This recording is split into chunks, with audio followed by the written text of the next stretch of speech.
और आइए आपको सुनाते हैं कि आज लोकसभा में राहुल गांधी ने क्या कहा था, जिस पर विदेश मंत्री एस जयशंकर ने जवाब दिया।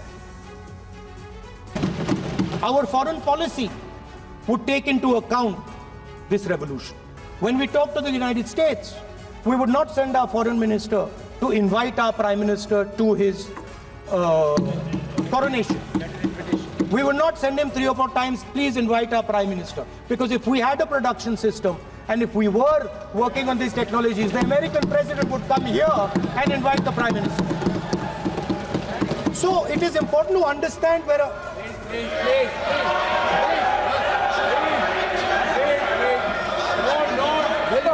foreign policy.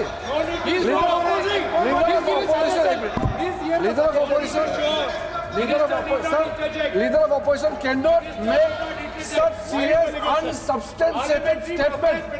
This is related to the relation between two countries, and he is making a unverified statement about invitation of the Prime Minister of our country. Rahul Gandhi ने कई मुद्दों पर अपनी बात को सदन में रखा। राहुल गांधी ने कहा कि चीन की सेना के भारत में दाखिल होने के मामले में प्रधानमंत्री और सेना प्रमुख का अलग-अलग बयान आया।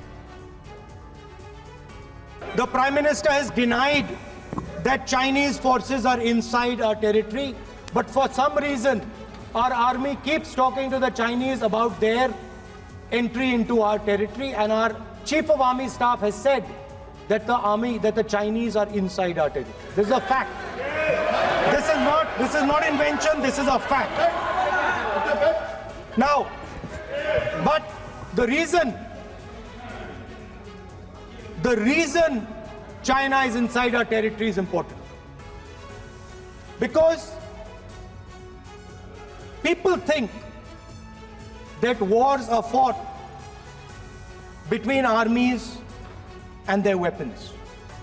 But the fact of the matter is that wars are fought by industrial systems. The fact of the matter is that China has an industrial system that is far stronger, far bigger than our industrial system. And that is why they have the guts to come inside this country. Rahul Gandhi ने आज make in India का भी जिक्र किया। राहुल ने कहा कि PM ने कोशिश की लेकिन वो फेल रहे। A universal problem that we have faced is that we have not been able to tackle the problem of unemployment. No, neither the UPA government nor today's NDA government has given a clear-cut answer to the youth of India about employment. I don't think anybody in this room will disagree with me. I'll give a little statistic for the Prime Minister.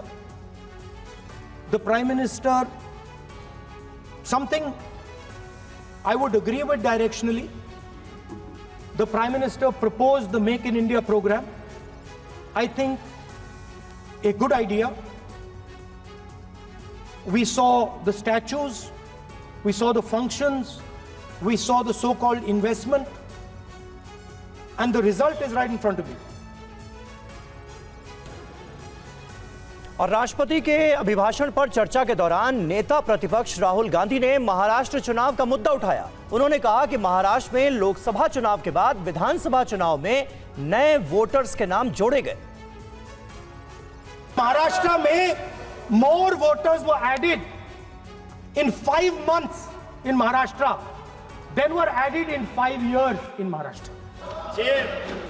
जितने 5 साल में add हुए उससे ज्यादा 5 महीने में add हुए, आखिरी 5 महीने में लोकसभा चुनाव के बाद।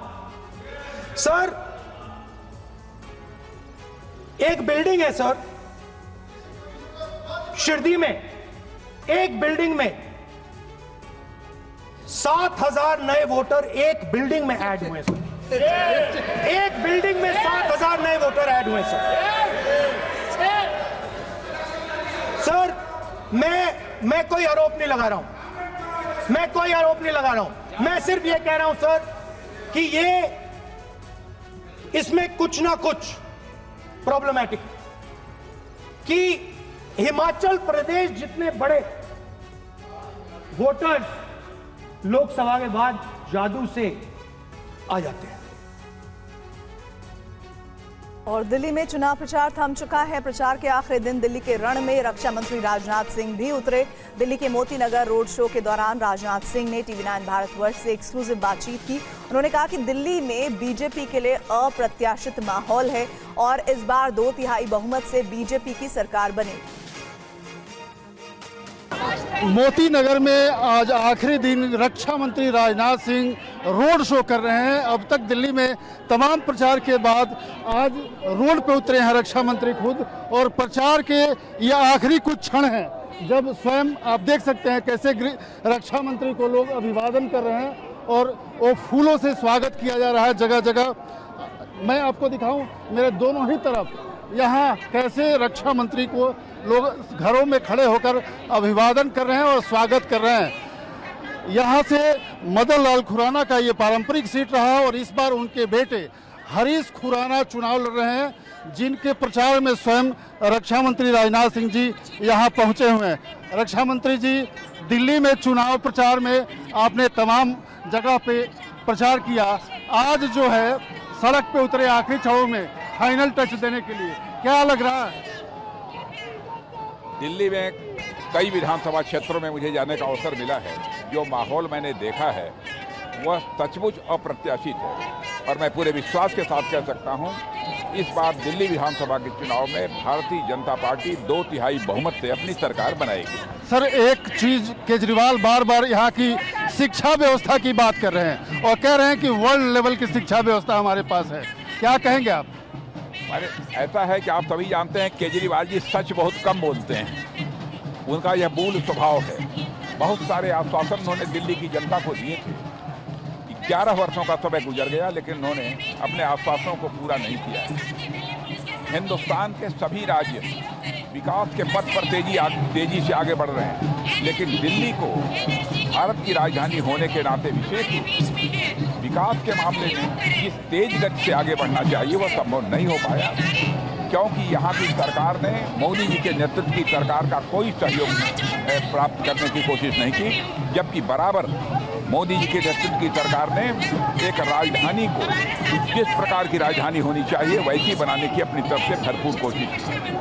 सर, एक जो प्रश्न सबके, देखिए कैसे लोग अभिवादन के लिए एक झलक पाने के लिए यहाँ पे बेचैन है कि कैसे राजनाथ सिंह जी उनको एक झलक दें, और फूलों की बारिश भी कर रहे हैं। राजनाथ सिंह जी, एक चीज़ जो बार बार कह रहे हैं केजरीवाल जी कि दिल्ली में बीजेपी वाले गुंडागर्दी कर रहे हैं, और उन्होंने गृह मंत्री पर सीधा आरोप लगाया कि गुंडागर्दी ये लोग कर रहे हैं, हमारे कार्यकर्ताओं को धमका रहे हैं। भारतीय जनता पार्टी का कार्यकर्ता कभी गुंडागर्दी नहीं कर सकता, क्योंकि सबसे डिसिप्लिन्ड वर्कर के लिए किसी पॉलिटिकल पार्टी का है तो भारतीय जनता पार्टी। आपको लगता है कि ये पानी पे जहर के जो मसला था ये बैकफायर किया उनके लिए? यही केजरीवाल ने यह आश्वस्त किया था दिल्ली की जनता को कि सरकार बनने के बाद हम 3 वर्षों के अंदर यमुना नदी की सफाई करेंगे, लेकिन आपने देखा 11 वर्षों का समय गुजर गया, आज तक यमुना जी साफ नहीं हो पाई। भाजपा की सरकार यहाँ बनने के बाद 3 से लेकर 4 वर्षों के अंदर यमुना पूरी तरह से स्वच्छ जल वाली। आखिरी प्रश्न जब आपसे जानना चाहेंगे, कितनी सीटें मिल सकती है बीजेपी को, आपका क्या आकलन है? हमारा अनुमान है कि 2/3 सीटों पर भारतीय जनता पार्टी को विजय प्राप्त होगी। गृह मंत्री अमित शाह ने भी अरविंद केजरीवाल पर बड़ा हमला बोला। केजरीवाल ने आम लोगों के पैसे अपने ऊपर खर्च किए, कहा गृह मंत्री अमित शाह ने। क्या दिल्ली की सड़क लंदन जैसी बनी, ये सवाल भी पूछा। बेहतर सीवर सिस्टम के वादे का क्या हुआ, ये भी याद दिलाया गृह मंत्री ने। ये 52 करोड़ रुपया जो केजरीवाल ने अपने निवास पर खर्च कर दिया, ये किसका है? जरा जोर से बोलो भाई, किसका है? ब्रिजवासन वालों, ये रुपया आपका है जिसको केजरीवाल ने समाप्त कर दिया और वादा खिलाफ भी किए। मैं पूछना चाहता हूं, माताओं को हर साल 1000 रुपया देने वाले थे, क्या हुआ? बसों में पैनिक बटन लगाने वाले थे, 500 करोड़ रुपया खा गए केजरीवाल। पैनिक बटन नहीं लगा। World class drainage system, sewer system आज भी दिल्ली की जनता ढूंढ रही है। वर्ल्ड क्लास स्कूल भी ढूंढ रहे हैं, स्पोर्ट्स यूनिवर्सिटी भी ढूंढ रहे हैं, लंदन जैसी सड़कें भी ढूंढ रहे हैं।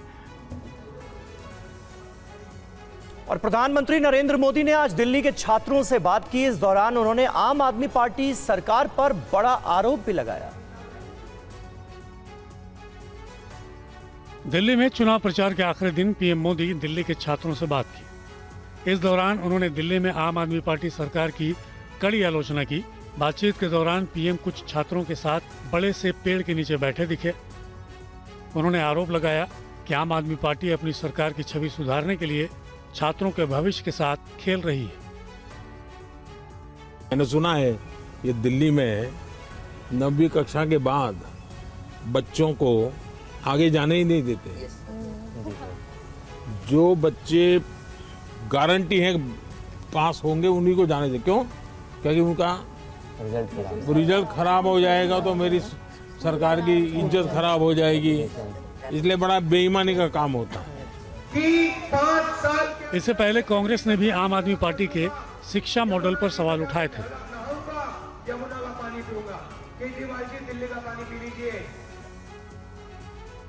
दिल्ली में आज चुनाव प्रचार के आखिरी दिन केजरीवाल ने कई जनसभाएं की। आया नगर पहुंचे केजरीवाल ने लोगों से कहा कि गलत बटन दबाओगे तो बहुत नुकसान होगा।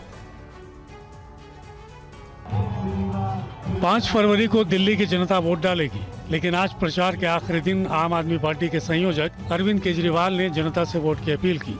उन्होंने कहा कि 10 साल में हमने बहुत काम किया है, बिजली की समस्या दूर की है, लेकिन आपके एक गलत बटन दबाने से आपकी बिजली गुल हो जाएगी। बीजेपी की 20 राज्यों में सरकार है, कहीं भी बिजली 24 घंटे नहीं है। 10-10, 15-15 साल से उनकी सरकार है। हरियाणा में फोन करके पूछ लो, उत्तर प्रदेश में फोन करके पूछ लो, 6-6, 8-8 घंटे के पावर कट लगते हैं। परसों अगर गलत बटन दब गया, जैसे ही कमल का बटन दबाओगे बिजली गायब हो जाएगी घर की। जब तक घर पहुंचोगे बिजली नहीं होगी। कमल पे वोट दे दिया, घर में कीचड़ ही कीचड़ हो जाएगा। और झाड़ू को तो घर की लक्ष्मी मानते हैं। मानते हैं कि नहीं मानते? अगर झाड़ू का बटन दबाओगे घर में लक्ष्मी बरसेगी, लक्ष्मी जी की कृपा होगी। मनीष सिसोदिया के खिलाफ अमित शाह ने प्रचार किया है। सिसोदिया ने पटपड़गंज में झूठे वादे के कहा। गृह मंत्री ने जंगपुरा के लोगों को बहला नहीं पाएंगे, ये भी कहा। मंदिरों और स्कूल के पास शराब की दुकान खोली गई। 8 तारीख को केजरीवाल खुद चुनाव हार रहे हैं, खुद चुनाव हार रहे हैं। और आपके यहां मनीष सिसोदिया जी आए हैं। मनीष जी को पूछना, भैया ऐसा क्या करा कि पड़पड़गंज से आपको यहां पर आना पड़ा? पड़पड़गंज छोड़कर आए हैं। उन्होंने पड़पड़गंज वालों को बहुत झूठे वादे किए। अब उनको लगता है जंगपुरा में जाकर हम लोगों को झूठे वादे कर कर बहला देंगे। मनीष जी, आप दिल्ली में कहीं पर भी जाओ, सभी लोग आपको जानते हैं। 10 साल के शासन में उप मुख्यमंत्री के नाते आपने अगर एक काम किया तो ये किया, गुरुद्वारे, मंदिरे और स्कूल के पास शराब की दुकानें खोलने का काम किया। शराब की दुकानें।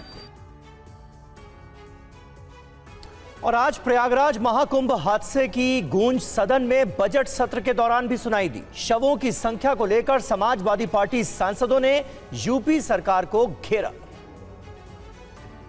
देखिए, इस देश में इस वक्त बहुत बड़ी समस्या है और वो है जो कुंभ मेला में हुआ है। हजारों लोग चले गए हैं। सही नंबर इनको देना चाहिए। जनता के सामने बात करिए, सफाई दीजिए। झूठ बोल रहे अरेंजमेंट्स किया, Arrangements are only for VIPs, not for Aam Aadmi. कुर्सी पे बैठे हुए लोग सिर्फ सत्ता के सहारे पे काम करने लगे तब लोग बोलने का मौका मिलेगा कैसा? सर, जिस तरीके से आप लोग क्या डिमांड कर रहे हैं, क्योंकि कुंभ को लेकर जितने लोग मरे उनकी सूची जारी की जाए।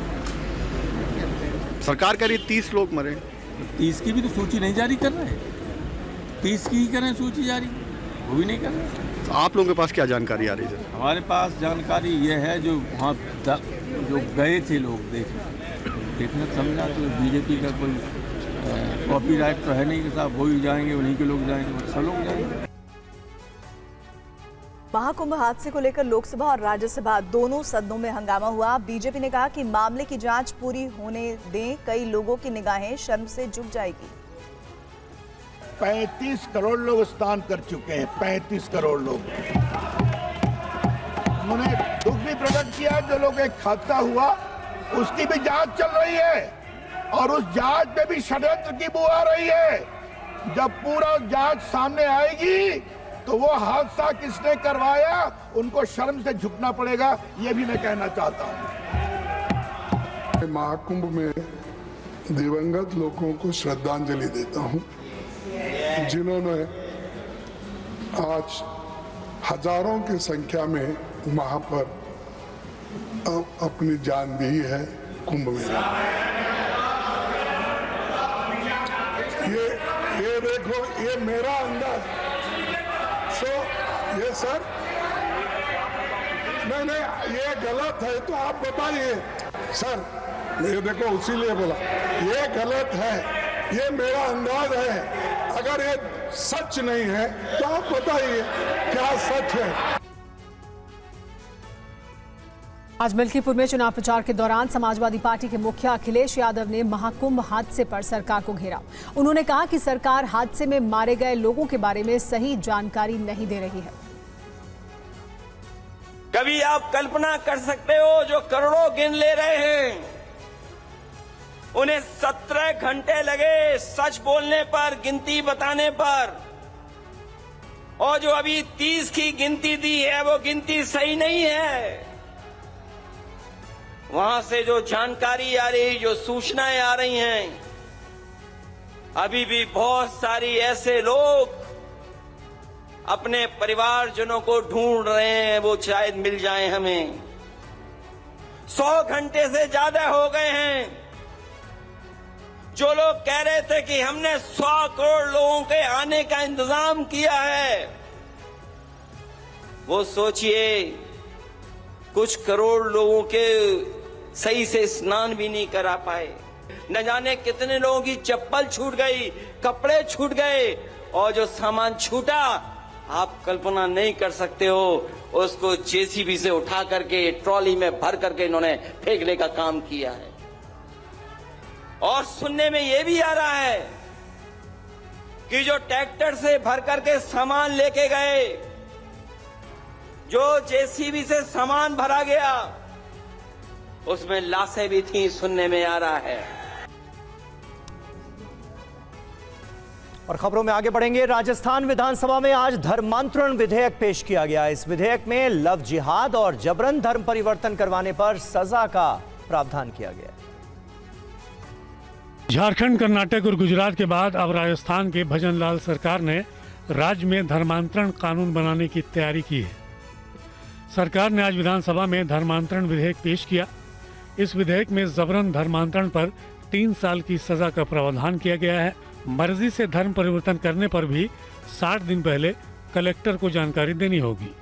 भविष्य में सभी धर्मों में, सभी समाजों में सामंजस्य रहे, प्रेम भाव रहे, आरोप नहीं लगे, किसी भी बहन बेटी के साथ अन्याय नहीं हो, किसी व्यक्ति और भाई के साथ अन्याय नहीं हो, उसकी इच्छा के विरुद्ध कुछ भी नहीं हो, इसीलिए विधेयक लाया गया है। मुझे पूर्ण विश्वास है कि भविष्य में इस बिल के पारित होने के उपरांत ये जबरदस्ती धर्म परिवर्तन का जो विषय है सख्त कानून के कारण बंद हो जाएगा, ऐसा मेरा मानना है। धर्मांतरण और लव जिहाद बिल पर नेता प्रतिपक्ष टीकाराम जूले ने कहा। और इस वक्त एक अहम जानकारी मिल रही है। तमिलनाडु के राज्यपाल को हटाने को लेकर दायर याचिका सुप्रीम कोर्ट में खारिज की गई है। सीजेआई संजीव खन्ना की बेंच ने कहा कि ऐसी याचिका पर दखल नहीं दिया जा सकता। याचिका में दावा किया गया था कि राज्यपाल के दायित्वों का पालन नहीं किया गया है। आपको ये बता दें कि विधानसभा में राष्ट्रगान नहीं बजाए जाने पर राज्यपाल 6 जनवरी को पारंपरिक संबोधन दिए बिना ही चले गए थे। याचिका में यह भी जानकारी दी गई है कि राष्ट्रगान बजाने का आदेश देना राज्यपाल का कर्तव्य नहीं है। पीयूष पांडे इस वक्त हमारे साथ हमारे सहयोगी इस खबर पर जुड़ रहे हैं। पीयूष, जरा तफसील से बताइए ये पूरा मसला किस तरह से सामने आया और सुप्रीम कोर्ट ने ये याचिका किस आधार पर खारिज की है? बिल्कुल, देखिए, वकील सीआर जया सुकील ने इस मामले में पिटीशन फाइल की थी सुप्रीम कोर्ट में और ये कहा था कि राज्यपाल ने अपने संबोधन की शुरुआत में वहां पर विधानसभा में राष्ट्रगान बजाने के लिए कहा था, जबकि वहां पर राज्य का एक गान बजता है और उसके बाद अंतिम जब संबोधन पूरा हो जाता है और उसके बाद सभा उठती है तब वहां पर राष्ट्रगान बजाया जाता है। लेकिन उन्होंने पहले बजाने के लिए कहा था और ऐसा नहीं किए जाने पर वो सदन से बिना संबोधन किए चले गए थे। इसके खिलाफ सुप्रीम कोर्ट में याचिका दाखिल की गई थी और सीजेआई संजीव खन्ना ने कहा कि ऐसी याचिका पर हम दखल नहीं दे सकते। उसकी वजह ये थी कि राष्ट्रपति के प्रतिनिधि होते हैं राज्यपाल और ऐसी स्थिति में जो सेपरेशन ऑफ पावर्स है वो आड़े आता है सुप्रीम कोर्ट के। और जो सीजेआई हैं उन्होंने यही स्पष्ट करते हुए ये साफ कर दिया कि वो दखल नहीं दे सकते। शुक्रिया आपका इस जानकारी के लिए। मोदी सरकार के पहले पूर्ण बजट की हर तरफ तारीफ हो रही है। इंडस्ट्री भी बजट का स्वागत कर रही है। सेंचुरी प्लाईबोर्ड के केशव भजनका ने इसे देश को एक्सपोर्ट हब बनाने वाला बजट बताया है। बहुत ही well thought through and balance budget रहा है। जो इनकम टैक्स स्लैब में रिवीजन हुआ है इससे डेफिनेटली सभी को बहुत फ़ायदा होगा। जैसे आप जानते हैं कि पिछले कुछ महीनों से कंजम्पशन में प्रेशर था, डिस्पोजेबल इनकम कम था, इंटरेस्ट रेट्स बढ़े हुए थे, तो इस सब को देखते हुए गवर्नमेंट को कुछ एक्शन लेना ही था। और मुझे लगता है कि ये जो टैक्स स्लैब्स का रिविजन है ये शॉर्ट टर्म और लॉन्ग टर्म दोनों में ही बहुत बेनिफिट करेगा। जब इकॉनमी में डिस्पोजेबल इनकम बढ़ता है, कंजम्पशन बढ़ता है, तो हर एक सेक्टर बेटर करेगा। और मुझे लगता है कि ये जो स्टेप है मिडिल क्लास को बूस्ट करने का या एग्रीकल्चर के ऊपर जो फोकस है, इन सभी स्टेप से पूरे इकॉनमी को बेनिफिट होगा। और चाहे आप जिस भी सेक्टर में हैं इसका रिपरकशन आपको दिखेगा ही दिखेगा। ये बजट हमारे विकसित भारत का जो उद्देश्य है उसकी तरफ है। मुझे लगता है कि इंफ्रास्ट्रक्चर के ऊपर फोकस रखा है, मैन्युफैक्चरिंग के ऊपर काफ़ी फोकस दिया है। मुझे लगता है कि एक्सपोर्ट्स के ऊपर इंडिया को एक्सपोर्ट हब बनाने के लिए स्कीम्स लाए गए हैं। टूरिज़्म को प्रमोट करने के लिए 50+ न्यू डेस्टिनेशंस का ऐलान हुआ है। तो मुझे लगता है कि एक बहुत वेल थॉट थ्रू बजट है।